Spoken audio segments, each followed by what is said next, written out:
My fiancée wanted to explore her feelings for a coworker 2 months before our wedding, so I ended everything and let them have each other. Guess who showed up again after 8 months? My fiancée wanted a hall pass to test drive her coworker before marrying me.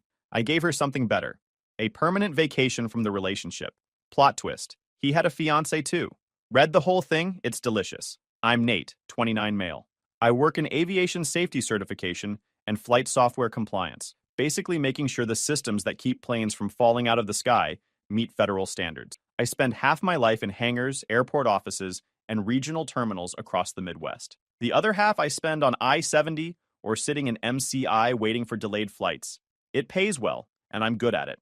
I was engaged to Katya for 14 months, together for almost 3 years total. She's originally from Ukraine, came to the States for grad school, and stayed. Met her at a friend's birthday party at this rooftop bar in the Crossroads district. She was stunning, like stop mid-sentence stunning. Dark hair, sharp features, dressed like she just stepped out of a European fashion magazine. Way out of my league, or so I thought at the time. But she seemed genuinely interested. We talked for 2 hours about everything. Her transition to American life, my weird job that nobody understands, the best barbecue spots in Kansas City. She had this way of giving you her full attention, like nothing else in the room mattered. I was hooked immediately. The first year was incredible. She introduced me to her world. These elaborate dinner parties with her friends, where everyone dressed up and the food was always homemade and impressive. I introduced her to Chiefs games and hole-in-the-wall barbecue joints that she pretended to enjoy more than she probably did. We balanced each other out. Looking back, I was probably more accommodating than I should have been.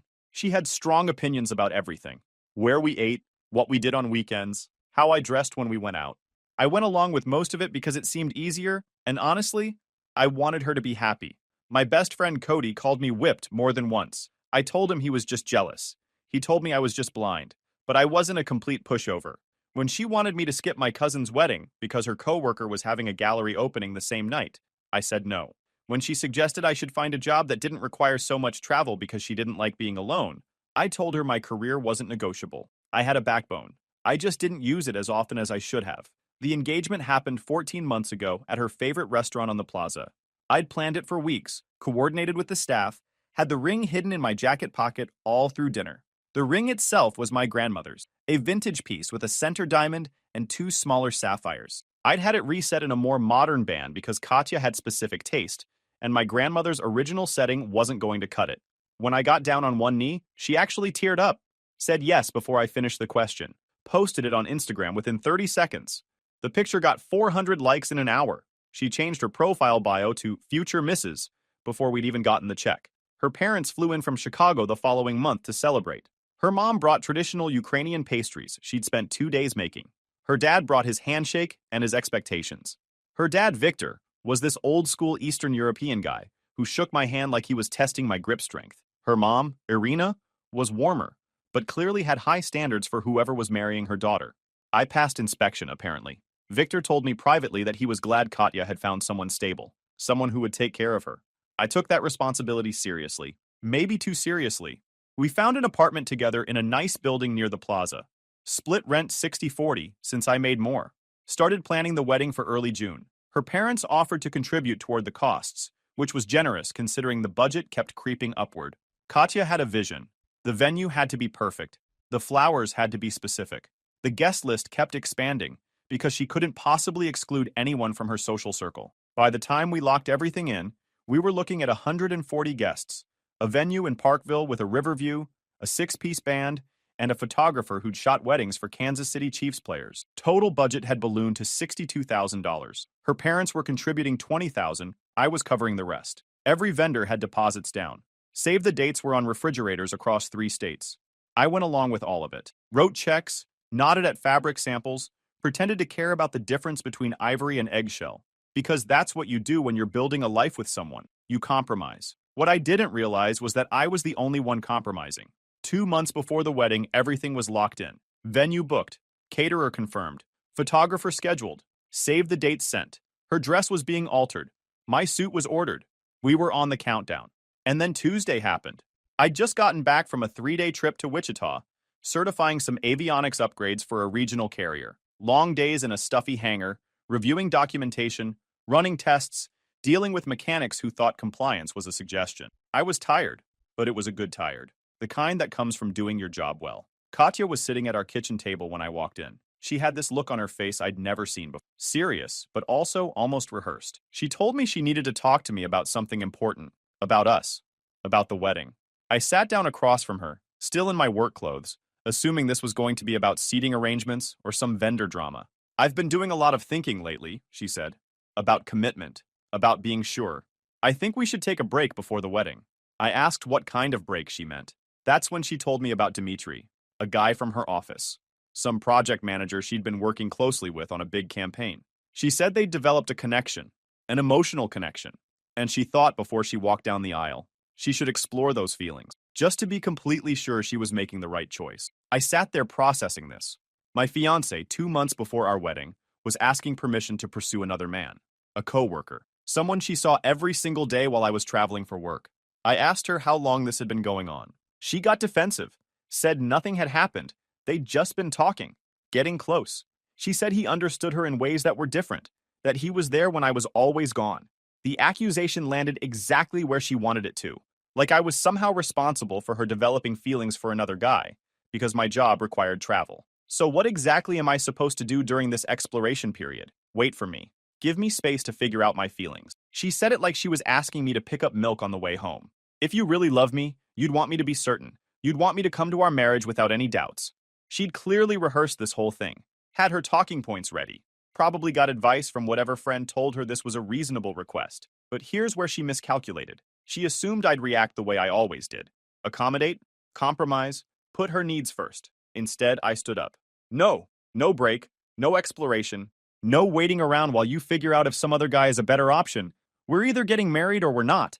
And if you need to explore feelings for a coworker, then we're not. Her face changed instantly. That rehearsed calm she'd been keeping up just broke. I'm not asking to break up, Nate. I'm asking for space, time to process. Don't you understand the difference? I understand perfectly. You want to keep me on the hook while you test drive someone else. That's not space. That's treating me like a backup plan. I looked her dead in the eyes. And I don't do backup plans. She started getting emotional. Said I was being unreasonable. That she was trying to be honest with me instead of just cheating behind my back. That most guys would appreciate that kind of transparency. I told her most guys would have walked out 30 seconds into this conversation. I was just slower to catch up. Then I asked for the ring back. Her whole attitude changed. The tears stopped. Her eyes went cold. You're serious right now? I've never been more serious about anything. It was a gift, Nate.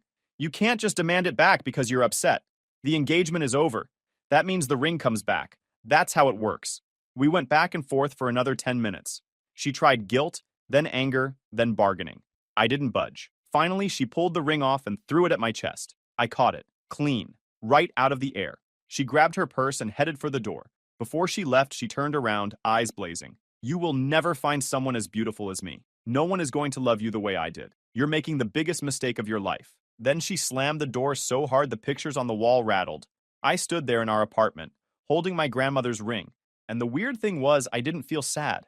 I felt relieved, like I'd been waiting for the other shoe to drop for months, and it finally did. Then I texted Cody. His response came back in under a minute. Finally, bro, took you long enough to grow a pair. Want hot wings? I'm on my way. Cody showed up 45 minutes later with a bag of wings from our usual spot, a notebook, and this grin on his face like Christmas came early. He'd never liked Katya. Said she treated me like an accessory. Said she was more interested in having a fiancé than having me specifically. I always defended her. Told him he didn't understand her. Told him he was being unfair. Turns out he understood her better than I did. He dropped the wings on the table, cracked open a can of energy drink, and pointed at me. Walk me through everything. Start to finish. Don't leave anything out. I walked him through the whole conversation. He listened without interrupting, which was rare for him. When I finished, he just shook his head. Honestly, I'm surprised it took this long. A woman who posts your engagement ring before she even calls her mom isn't in love with you, bro. She's in love with the announcement. He had a point. Then he pulled out the notebook and uncapped a pen. We're approaching this like a project. Deliverables, timelines, dependencies. You're serious right now? Dead serious. Most guys fumble breakups because they react emotionally instead of strategically. We're making sure you're not fumbling the bag. Wait, what? Shut up and listen, Nate. Within 20 minutes, he'd mapped out everything I needed to handle. The apartment lease, the wedding vendors, the joint accounts, the shared subscriptions, the narrative control.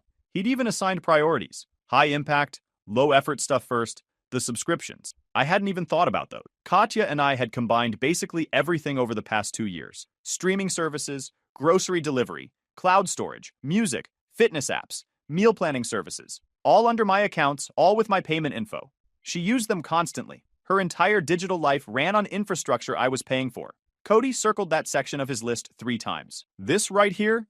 This is the petty satisfaction column. Not necessary for the breakup, but important for morale. He grinned. My morale specifically. I told him I didn't want to be petty. It's not petty, it's practical.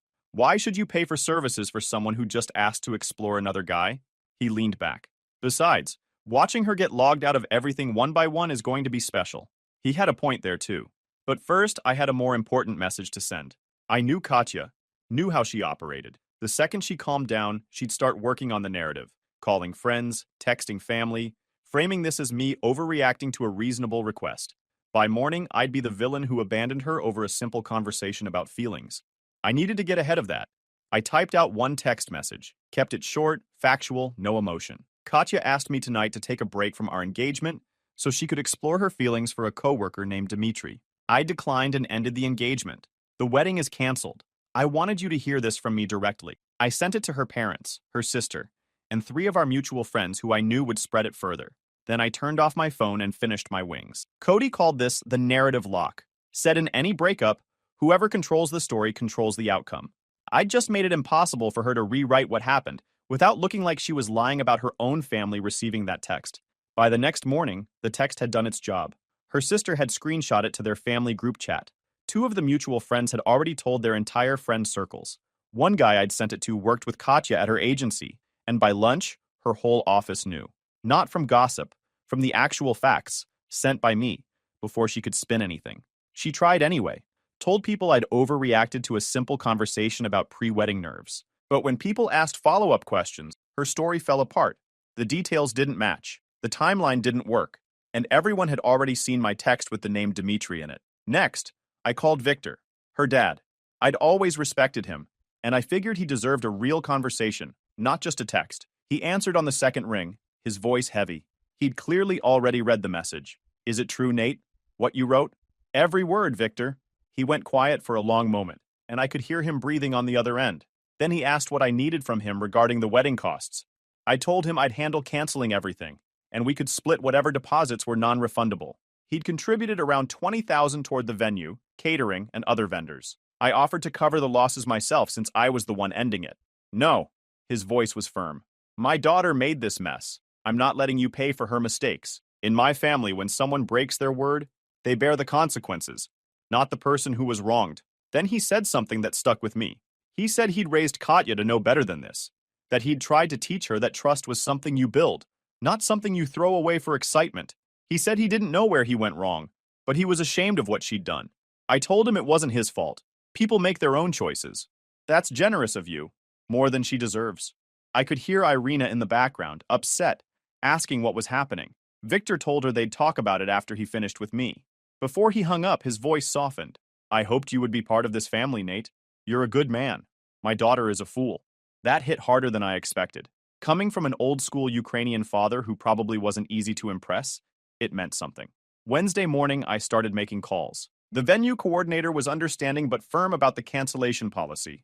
We'd lose about $8,000 total between their deposit and the caterers. Victor handled that call himself, insisted on it.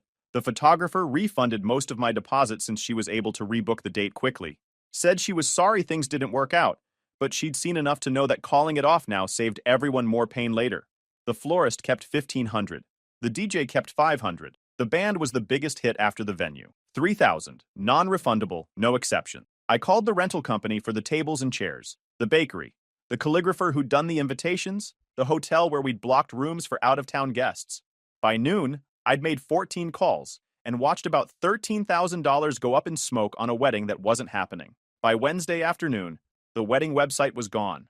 I'd built it on a platform under my email, so I just deleted the whole thing. The registry disappeared with it. All those carefully selected kitchen items and fancy linens, gone. The visual proof of our upcoming marriage, erased. Cody had suggested this specifically. Said for someone like Katya, the public-facing stuff would hurt more than anything private. Her whole identity was wrapped up in how things looked to other people. Remove the optics, remove her power. He wasn't wrong. She started blowing up my phone around 4 that afternoon. Texts, calls, voicemails. She'd apparently gone to show a friend the registry and found nothing. Then checked the wedding website. Nothing. Then called the venue and found out her own father had canceled everything. Her messages got increasingly frantic, then angry, then threatening. She said I was trying to humiliate her, that I'd gone behind her back to her own family, that I was being vindictive and cruel. I didn't respond to any of it. That evening, I logged into all our shared accounts. Streaming services first, changed the password on the main one, removed her profile, moved to the next platform. Same process. Cloud storage, grocery delivery, music, fitness app, meal planning service, language learning app she'd used exactly twice. Everything. Cody was sitting across from me watching and grinning. He'd brought snacks. Looked like the Michael Jackson gif. "This is better than any show we could have been watching on those streaming services," he said, stuffing chips in his mouth. I know it was petty, but Cody was right. Why should I keep paying for someone who just tried to put me on a shelf while she shopped around? The texts that came after that were something else. Apparently, she'd been in the middle of a show when everything logged her out. Then tried to order groceries and got declined. Then couldn't access the playlist she'd been curating for months. Then tried to use the cloud storage where she kept all her design files for work and got a password error. The messages progressed through several stages. Confusion first, then realization, then anger. She even sent me angry voicemails. Her accent was slipping. "You cancel everything? Everything? I am in middle of show, Nate. You are so petty, so childish. I cannot believe I waste 3 years on you. Thai shows, Duriv? You think this hurts me? This is nothing. You are nothing. Mudak." Cody died laughing when he heard this. "Bro, she's having an existential crisis. She tried to sign up for her own accounts, but apparently some of the premium features I'd been paying for weren't available on the basic plans. She sent another round of messages, asking if I was seriously going to make her pay full price for services she'd been using for free for 2 years. I didn't respond to any of it. That's the best part," Cody said. The silence. Nothing's going to drive her crazier than you not engaging at all. I slept better that night than I had in months. The apartment situation was the big one. We were both on the lease, which ran through October. Breaking it early would mean penalties, and I didn't want to deal with months of awkward cohabitation while she figured out her next move. Plus, there was the issue of her trying to make my life difficult. Apparently, after the subscription shut down, she decided to fight back.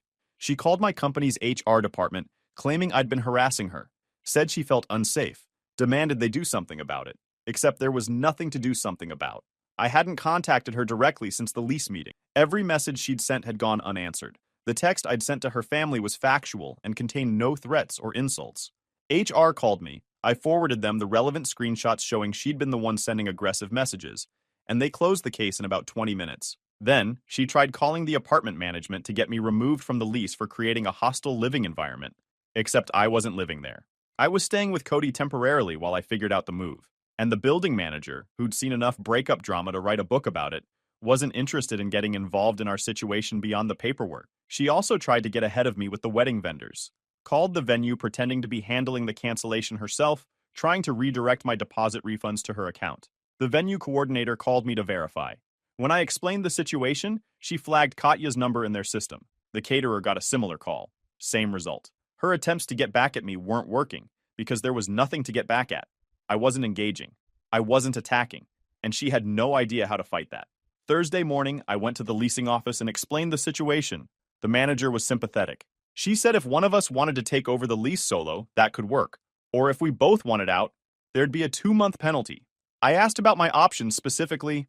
She said if I could find a replacement tenant and Katya agreed to sign off the lease, I could be out within 30 days.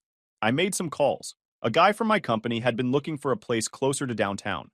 I told him about the apartment, sent pictures, and quoted him the rent. By Thursday afternoon, he wanted it. Said he could move in by the 15th if the paperwork worked out. Now I just needed Katya to cooperate. I texted her a simple proposal. I'd move out. She could stay in the apartment through the end of the lease, and I'd cover my share of the penalty for breaking it early. Clean break, no drama. Everyone moves on. She called me instead of texting back. Her voice was different now, calmer. "I don't want you to move out, Nate. I want to talk about this.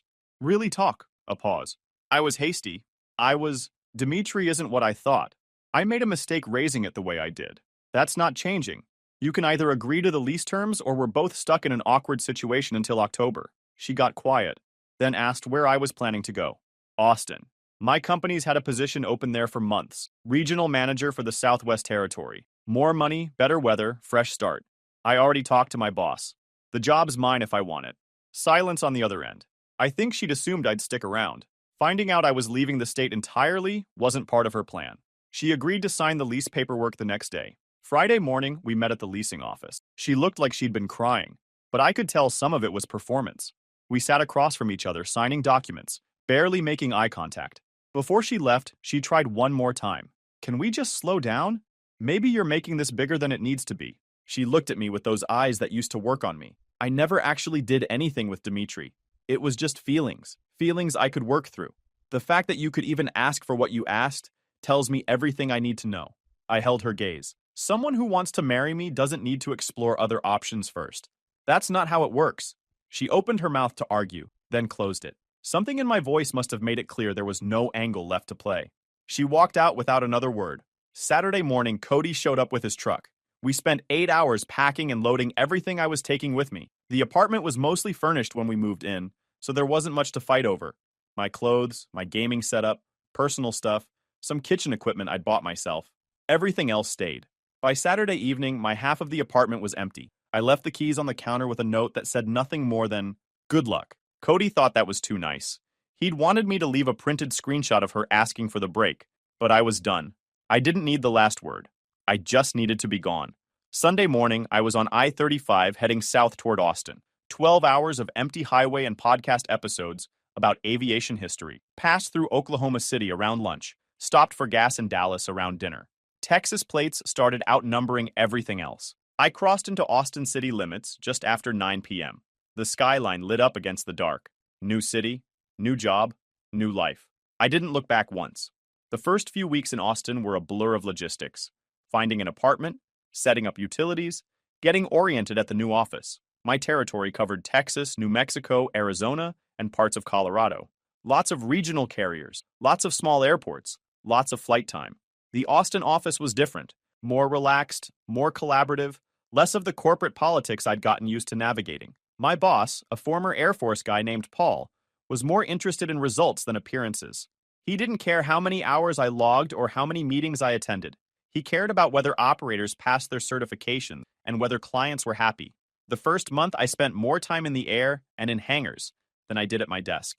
El Paso 1 week for a comprehensive documentation review. Phoenix the next week for software certification testing. Then driving to some tiny airport in the hill country where a charter company needed compliance consulting because their previous specialist had botched something and they were facing fines. Every successful certification was another win. Every new client felt like proof I'd made the right call. The work itself hadn't changed, but my head was in a better place. I wasn't just clocking in anymore. I was actually invested. The work kept me busy, which was exactly what I needed. Cody kept me updated on the KC situation. He'd maintained connections with some mutual friends who were happy to share information. And man, it was a mess. Katya had tried to spin the narrative for about 48 hours before giving up. My text to her family had made that impossible. Her own father was telling people she'd asked for a break to pursue a coworker. Her own sister was saying she couldn't believe Katya would throw away what she had. The story was out, and it wasn't flattering. She'd apparently doubled down on Dimitri after I left. Figured if she'd lost me over him, she might as well see what was actually there. They started dating officially about 2 weeks after I moved. Cody sent me updates like a sportscaster. Week 1, they were inseparable, eating lunch together in the office every day. Week 3, she was posting couple pictures with captions about finding her person. Week 5, she introduced him to friends as her boyfriend. It was moving fast, which made sense. She needed to prove the whole thing was worth it. Then week 8 happened. Dimitri had a fiancée, not an ex-fiancée, a current fiancée, a woman in Chicago who he'd been engaged to for over a year. Katya was a side piece. The emotional connection, the late nights at the office, the understanding that she felt was so special and different from what she had with me. All of it was just entertainment for a guy who was bored with his actual relationship and saw an easy target. She found out when the fiancé found her Instagram. Apparently, some photo Katya posted had location data that didn't match Dimitri's supposed work trip. The fiancé did some digging, found Katya's profile, connected the dots, and discovered a whole relationship her future husband had been hiding. The confrontation happened publicly. Comments on Katya's photos calling her out. Messages to mutual friends explaining the situation. Screenshots shared across multiple platforms. The fiancé had receipts. Text messages between Dmitry and Katya. A restaurant reservation he'd made under a fake name. Hotel charges on a credit card statement. She posted everything. Everyone in Katya's social circle found out simultaneously that she'd left her fiancé for a guy who was playing her the entire time. To make it worse, Dmitry didn't even try to defend her. When confronted, he threw Katya under the bus completely. Told his fiancé that Katya had pursued him aggressively and he'd just been too nice to shut it down. Said she'd misread professional friendliness as romantic interest. Basically made her look desperate and delusional. His fiancé didn't buy it entirely, but she wanted to believe it. They went to couples counseling, started posting photos together again within a month. He kept his relationship, his reputation, his comfortable life. Katya got nothing but public humiliation and a lesson in being someone's side piece.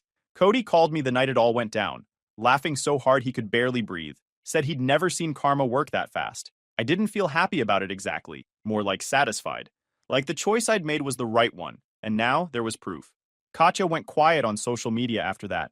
No more posts, no more stories, no more carefully filtered photos of her perfect life. The image she'd spent years building was toast, and everyone knew it. Her agency let her go 3 weeks later. Officially, it was a restructuring.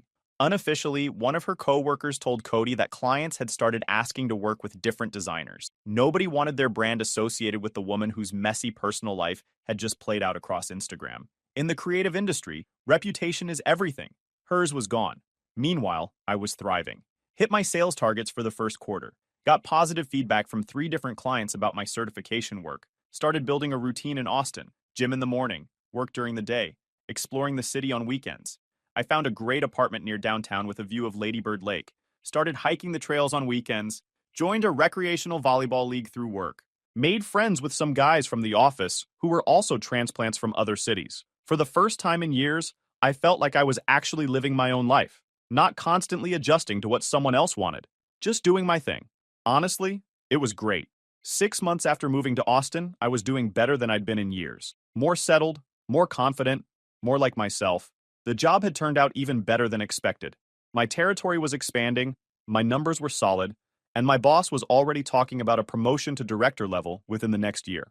I'd started dating casually around month 4. Nothing serious, just getting back out there. Then I met Rebecca. She was a sales engineer for a different aviation company. We met at a conference in Dallas. Ended up at the same dinner table with a group of people. Spent the whole meal talking to each other and ignoring everyone else. She was smart, direct, and had this dry sense of humor that caught me off guard constantly. Our first actual date was at this taco place she swore had the best al pastor in Texas. She was right. We talked for 3 hours and it felt easy in a way my relationship with Katya never was. She knew my story, the abbreviated version at least. She didn't push for details, just said it sounded like I'd handled it the right way and changed the subject. With Rebecca, I just existed. She liked me for who I actually was. When I came home exhausted and wanted to just order pizza and watch something mindless, she was into it. When I wanted to spend a Saturday hiking instead of at a trendy brunch place, she grabbed her boots. Cody met her when he came down to visit. His verdict? She was a keeper. Said she was the first girlfriend of mine who actually seemed interested in me, rather than in having a boyfriend. Through the grapevine back in Kansas, I kept hearing bits about Katya's life. She'd moved back to KC after staying with her parents in Chicago for a while. Her design career had stalled, because the whole drama had played out in front of her professional network. Victor and I had stayed loosely in touch. He'd text me occasionally, send news about the Chiefs, or ask how the job was going. Never mentioned his daughter directly, but the subtext was always there. 8 months after the breakup, this happened. My company sent me back to Kansas for a week. Big client meeting, regulatory review, the kind of thing that required my specific expertise. I'd be in town for 5 days. I wasn't worried about running into Katya. I knew she'd moved back to Kansas City from Chicago, but it's a big place. The odds of randomly crossing paths were basically zero. The work went smoothly. 4 days of meetings, inspections, and documentation reviews. By Thursday evening, I was finished and had one free night before my flight home Friday afternoon. Cody insisted on meeting up. Suggested this new place in the Crossroads district that had opened after I left, supposed to have great food. I agreed. The restaurant was packed when I got there. Cody had grabbed a table near the back. Already had an appetizer ordered. We spent the first hour catching up properly. His work, my work, Rebecca, his latest dating disasters. Normal stuff. Then I saw her. Katya was across the restaurant with 2 women I didn't recognize. She was dressed up, full makeup, the whole presentation. But something was off. That confidence she used to have looked forced now, like she was trying too hard, laughing a little too loud, scanning the room to see who was noticing her. I watched her for about 30 seconds. She'd lost weight. The outfit looked cheaper than her usual style. The agency job must not have been paying what her freelance work used to. She hadn't noticed me yet. I debated whether to leave, but Cody had already turned to see what caught my attention. When he spotted her, his face split into this huge grin. "Don't you dare leave," he said, keeping his voice low. "This is perfect. The universe is handing you a gift wrapped in a bow. Accept it gracefully." I told him I didn't need any kind of drama. He said it wasn't about drama. She needed to see me happy, moved on. That would do more than any words ever could. So I stayed, kept talking, kept eating my food. About 20 minutes later, she noticed. That fake happy look on her face flickered for a second before she put it back on. She touched up her lipstick using her phone camera, then walked toward our table. Cody leaned back in his chair. "Hey, boy, don't give her anything," he said quietly. She stopped at our table. "Nate, I didn't know you were back in town. Just in for work. Leaving tomorrow." I didn't stand up. Didn't offer her a seat. She stood there for a moment, clearly expecting more. When I didn't offer anything, she pressed on. "How are you doing? Is Austin treating you well?" A pause. "Are you seeing anyone?" "Austin's good. Job's great. And yeah, I'm seeing someone, going really well." The look on her face was priceless. That moment when she realized the backup plan she'd been counting on wasn't there anymore. "Are you happy?" she asked. "Actually happy?" "Yup, I am. I've been thinking about everything, Nate. I know now that what I asked for was wrong. I wish I could take it back." I nodded. "I appreciate you saying that." She waited, expecting more. "I hope you find what you're looking for, Katya." Then I turned back to Cody and picked up my fork. She stood there for a few seconds, not knowing what to do. I didn't look up. She walked away without another word. Cody waited until she was back at her table before he spoke. "Dang, did you see her face?" I shrugged. "Yeah, whatever." He raised his glass. "Here's to growing a pair at exactly the right time." He grinned. "I'm telling this story at every barbecue for the rest of my life. Knock yourself out." We finished our meal. I caught a flight home to Austin the next day. Rebecca picked me up from the airport. She hugged me and asked about my trip. We grabbed dinner at our usual spot. And honestly, I've never been happier. Guys, we are so close to hit 100,000 subscribers on this channel. If you are not subscribed to the channel, please consider subscribing. It really helps hit that 100,000 mark. Thanks for making this dream come true.